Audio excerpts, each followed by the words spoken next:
El fantasma de la monja. El amor puede traer no solo alegría, también terribles calamidades, como sucedió a mediados del siglo XVI a doña María de Ávila, una joven bonita y rica, quien tuvo la mala fortuna de enamorarse de un humilde mestizo, que solamente quería casarse con ella, no por amor, sino para conseguir dinero y posición. Los hermanos de la joven, al enterarse de quién era el objeto de los suspiros de su bella hermana, le prohibieron que cruzara palabra con el mestizo, y a éste fueron a verlo a la casucha en donde moraba. Cuando llegaron, el hombre les salió al paso, y muy valiente les dijo que él se quería casar con doña María, porque la quería, y que no estaba dispuesto a renunciar a ella. Sin embargo, los hermanos, advirtiendo una chispa de codicia en los ojos del hombre, le ofrecieron una cantidad superior a la que él había imaginado recibiría al desposar a la joven, por lo que, mostrando su ambición sin disimulo, aceptó de inmediato el oro y desapareció para siempre de sus vidas. Lo hizo sin decir ni siquiera adiós a la enamorada muchacha, quien se deshacía en llanto al no saber nada de su amado.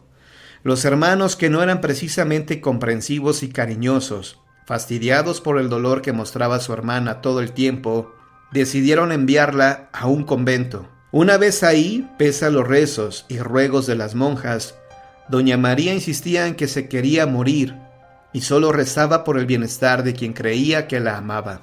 Presa de locos desvaríos, la muchacha buscaba al ingrato por todos los rincones del convento de la Encarnación, calle de Luis González Obregón, sin resultado alguno, hasta que, desesperada y enloquecida, acabó con su vida ahorcándose en un árbol de la huerta del convento.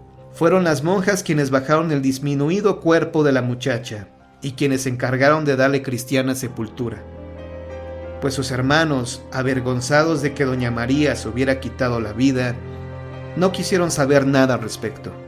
Meses después empezó a aparecer el espíritu de la ahorcada en el convento, aterrorizando a todas las hermanas, quienes lo mismo veían su desfigurado rostro en las paredes de sus claustros que en el agua de la fuente o en el coro. Así pasó el tiempo, y poco a poco, después de mandar decir infinidad de misas por el descanso de su atormentada alma, dejó de aparecerse. Todos creyeron que ya finalmente había alcanzado la luz del Señor, pero tiempo después se supo que el que había sido su amor y la había dejado por dinero, también había fallecido ahorcado en un árbol de una plaza pública en un barrio desconocido de la provincia de Culiacán. Nadie hubiera sospechado absolutamente nada, ni lo hubiera relacionado con el fantasma de la monja ahorcada, de no haber sido porque el infeliz colgaba del lazo característico del hábito que vestía doña María.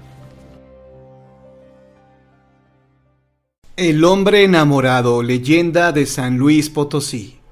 Esta leyenda perdió mucho de realidad porque los nombres de los personajes principales se olvidaron con el tiempo, pero la historia sigue siendo la misma.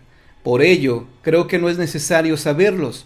Basta y sobra saber que el relato fue verdadero. Un hombre que había nacido en fina cuna estaba consciente de que pronto heredaría las tierras de su padre, y con ello se iba a convertir en uno de los hombres más ricos de la ciudad capital. Les estoy hablando de principios del siglo XIX. Nuestro personaje estaba completamente enamorado de una bella joven y conocía muy bien a sus padres, quienes también tenían una buena posición económica, lo que no representaba impedimento para que se casaran. Sin embargo, cuando el padre de la joven aceptó, ésta enfermó gravemente y al poco tiempo falleció. Aquella fecha, aunque no se recuerda muy bien, se asegura que la joven murió un domingo de Ramos. El hombre sintió mucho el deceso y jamás se casó. Incluso incrementó más su riqueza y, sin embargo, siempre se le veía triste y con la mirada perdida. Durante 55 años, hasta su muerte, el hombre pasó cada domingo de Ramos con la hermana de la joven y su esposo, pensando con amor en ella y lo que pudo haber sido. Su frustrado amor lo llevó a estar al pendiente siempre de si había vida después de la muerte. Según se dice, el hombre juró que cuando muriera iba a dar parte de si encontró o no a su amor en el más allá.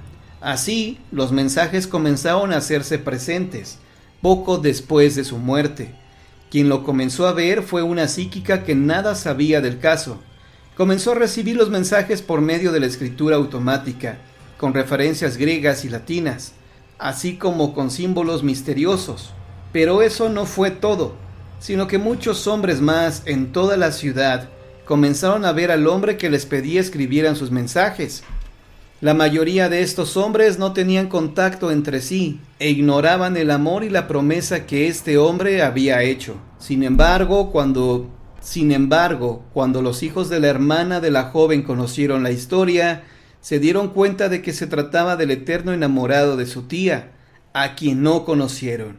Y los allegados a ellos fueron quienes la nombraron la mujer del Domingo de Ramos, pues sabían que el espíritu de aquel hombre la estaba buscando.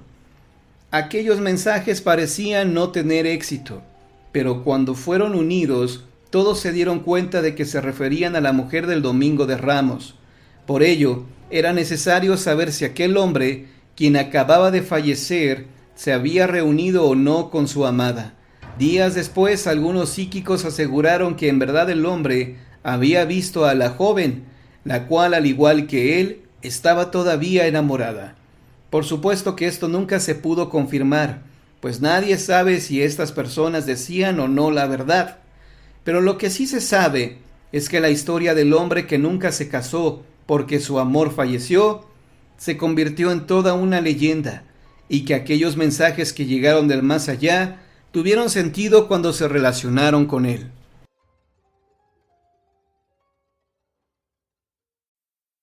La Beata Infernal. Cuenta la leyenda que doña Cristina de Mendoza y Villalpando fue desde que nació una hermosísima criatura de dorados rizos que enamoraba su perfecta carita, ovalada, blanca y tersa, como la de las figuras de la más fina porcelana. Fue la primera hija del acaudalado matrimonio formado por doña Josefina Arizpe Villalpando y don Amable de Mendoza y Cifuentes. A doña Cristina le seguía su hermana María Asunción, quien era igualmente bella, pero su hermosura era totalmente opuesta a la de la primogénita, pues parecía que en María Asunción el sol había plasmado su dorada huella. Su piel era del color de la canela, sus ojazos negros eran dos primorosas obsidianas que brillaban con destellos de fuego, y su cabello, ondulado, era más negro que el azabache. Dos bellezas sin duda, pero totalmente distintas. Lo mismo por fuera que por dentro, pues mientras María Asunción era toda alegría y vitalidad, su hermana Cristina era melancolía e introspectiva. Su madre, que amaba por igual a ambas, trataba de alentar a Cristina para que fuese más alegre y disfrutara con mayor pasión de la vida. Sin embargo, nada excepto el rosario y las oraciones parecían motivar a la joven. Pero llegó el día del cumpleaños de la madre de ambas jovencitas, doña Josefina, por lo que su esposo, don Amable, decidió invitar a todas las familias pudientes de la Nueva España. Así también tendrían oportunidad no solo de celebrar a doña Josefina, también de ver quiénes eran los jóvenes hispanos considerados como los mejores partidos, para vislumbrar en ellos a los futuros esposos de sus hijas. Finalmente había que reconocer que se aproximaba el momento de cruzar blasones. El sarao no pudo ser más concurrido y lujoso. El vino, las viandas y las personalidades ahí reunidas eran lo mejor de lo mejor. La festejada lucía encantada, y sus bellas hijas, ataviadas cual dignas princesas, cargadas de joyas y avaloríos, presidían junto con su encumbrado padre el festejo, al que llegó por suerte del destino don Arturo de Ballesteros, quien recién había desembarcado de la villa rica de la Veracruz, proveniente de la madre patria. El apuesto joven había llegado para vivir con sus abuelos y probar suerte en esta nueva tierra de Dios. Tan pronto entró al salón, iluminado profusamente por una cantidad extraordinaria de cirios, se sintió atraído por un fulgor inusitado que provenía del fondo del lugar. Eran los negros ojos de doña María Asunción, que lo llamaban como llamaban las mariposas a la luz, aunque sea para morir en ella. El joven, después de presentar sus respetos a los padres de las chicas, quedó impactado por la belleza de ambas. Sin embargo, fue María Asunción quien lo hechizó desde el primer instante. Tratando de no hacer obvia su inclinación por la hija menor, don Arturo pidió la autorización de los padres para bailar con doña Cristina, quien por primera vez tenía arreboladas las pálidas mejillas. Sin ningún impedimento, la pareja se deslizó por el salón hacia la parte donde otras parejas estaban ya bailando. Las miradas de doña Josefina y don Amable no perdieron detalle de cada movimiento que ejecutaron los jóvenes al llegar a cabo la danza. Era evidente que doña Cristina se había enamorado de don Arturo al primer compás de la música y se veía más que dichosa entre sus brazos. Era como si el joven le hubiera traído la vida y lo hubiese sacado de su profundo y religioso letargo. Don Arturo advirtió la emoción que había despertado en doña Cristina, y aunque se sintió conmovido en un principio, decidió no alentar a la joven en una falsa ilusión, pues en su corazón ya no había cabida más que para la bellísima María Asunción, quien también miraba a la pareja, pero con tristeza, al saber que su hermana se había enamorado del hombre que acababa de entregarle a ella, en muda promesa, el corazón.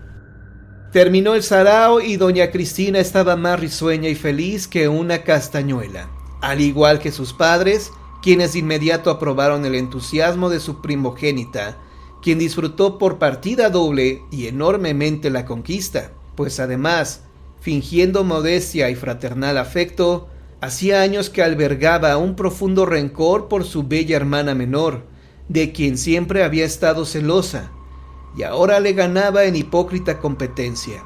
Al darse cuenta de las miradas entre don Arturo y doña María Asunción, decidió entrometerse, hasta salirse con la suya.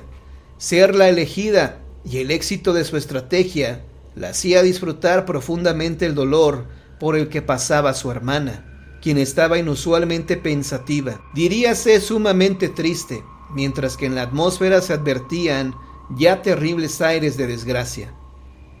Don Arturo y doña María Asunción se las ingeniaron para tener una entrevista a escondidas. Ahí el rendido caballero le dijo que estaba locamente enamorado de ella, pero que don Amable le había hecho una oferta impresionante muy bien disimulada en la dote de doña Cristina, la que él no podía rechazar, pues sus abuelos estaban en desgracia y era su deber ayudarlos. La infortunada joven casi enloqueció con la noticia, pero no tuvo más remedio que testificar cómo su hermana se casaba con el hombre que ella amaba y que también sabía le correspondía.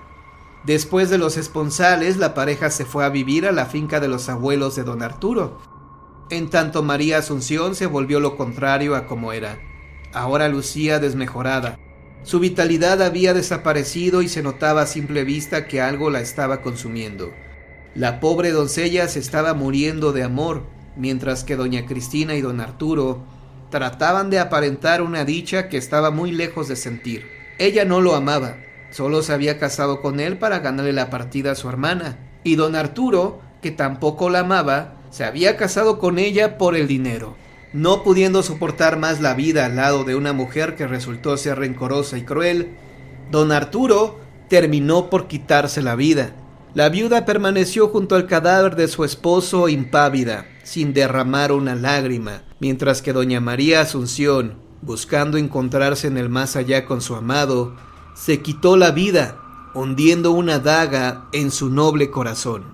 Ante la espantosa tragedia, fue la misma doña Cristina quien le refirió a sus padres, y con lujo de crueldad, sus motivos para haberle quitado el amor a su hermana, lo que ocasionó su prematura muerte. Sus padres, al conocer la bajeza de los sentimientos de doña Cristina, la repudiaron, y ella, aparentemente arrepentida, entró a un convento según para expiar sus culpas. Sin embargo, no tardó en encontrar consuelo con distintos caballeros, a quienes con el pretexto de pedir caridad y apoyo para su orden y los pobres, los visitaba en sus mismas casas, para dedicarse durante la entrevista a los placeres de la carne, burlando a sus esposas. Sin embargo, en el convento guardaba las apariencias, llegando siempre exhausta de sus pecaminosas correrías antes del Ángelus. Pues bien, En una de esas visitas fue recibida por un caballero espectacularmente rico, soltero y guapo, quien la sedujo y logró rendirla por amor. El hombre le pidió que huyera con él a donde nadie jamás los encontraría, además de hacerle una petición, que si lo amaba, debía rechazar a Cristo, pues él no quería compartir su amor con nadie, ni con Dios. Ella, enamorada y perdida en la pasión y la lujuria, le dijo que sí, que esa noche abandonaría el convento para siempre, y así lo hizo. Sin embargo, salió vestida como religiosa. Sigilosamente, como una sombra casi imperceptible, se fue deslizando por entre las calles hasta llegar a la casona del ardiente galán, la que estaba ubicada en un espacioso predio, localizado en lo que hoy sería la calle de República de Guatemala, antes de llegar a la calle de Academia. Sin que tocara, la puerta se abrió para la bella e insensata doña Cristina, quien al entrar vio que todo el interior, incluso los muebles, resplandecían con destellos de oro. Su amante la esperaba con las manos extendidas y ella corrió para arrojarse en sus brazos. Cuando lo hizo, notó un olor extraño, como de azufre, y vio que sus extremidades eran las patas de un macho cabrío. Tarde se dio cuenta doña Cristina que se había convertido en amante del diablo. Horrorizada trató de retroceder, pero no pudo. Las tremendas manos, o mejor dicho tenazas del diablo, la acercaban a su pecho. Riendo con todo sarcasmo le dijo: ¿No habías dicho que sí? ¿Que te irías conmigo a donde nadie nos encontrara? ¿Acaso no rechazaste amar a Dios por amarme a mí? Pues llegó el momento de demostrarlo. Y ahora, juntos nos vamos al Averno. Y abrazó a la joven, quien se calcinó en ese abrazo de muerte en tan solo minutos. Los vecinos, al escuchar los gritos, salieron a ver qué pasaba. Entraron en la casa, que según dijeron, llevaba mucho tiempo abandonada, y solo encontraron telarañas, ratas y uno que otro mueble inservible. Solo uno de los vecinos se percató que en un extremo del que tal vez fue un lujoso salón, habían restos quemados de un hábito. Al investigar se supo que era la de la beata doña Cristina de Mendoza y Villalpando, quien fue arrastrada por su amante el demonio a los mismísimos infiernos.